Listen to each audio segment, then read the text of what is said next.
Hello everyone. In this video, we are going to look at some important MCQs on Java threads. First one, which of the following method belongs to thread class? Sleep method, get priority method, run method. Answer is all, because all these three methods are present in the thread class. Next question, how many ways are there to create threads in Java? How many ways are there to create threads in Java? The answer is B. There are two ways. Next question. Which of the following is the starting point of any child thread? Starting point of any child thread. The answer is run method. Next question. Which method tells the calling thread to give up the monitor and go to sleep? To give up the monitor and go to sleep.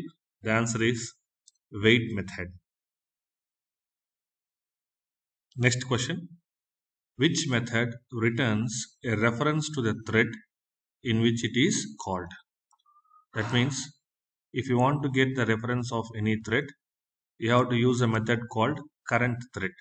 So the answer is A, current thread. Next question. T dot sleep of 2000. If you write this statement in your program, for how many seconds the above thread will sleep? So whatever you write in this parenthesis, that is in milliseconds. But answer here was given in the seconds. So we have to convert milliseconds into seconds. So when you convert 2000 milliseconds into seconds, you will get 2 seconds. The answer is B, 2 seconds. Next question. Which of the following is used to create a thread? Which of the following is used to create a thread? Actually, there are two ways. First one is by using thread class, you can create a thread. And another way is by using the runnable interface. So the answer is C, that is both A and B. Next question. Which of the following methods are used for inter-thread communication?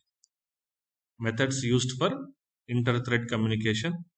The answer is all. So we use wait method, notify and notify all for inter-thread communication. Next question. Which of the following way is used for synchronizing threads? The following way used for synchronizing threads. The answer is both. That means there are two ways for synchronizing the threads. First one is by using synchronized method as well as by using the synchronized statement.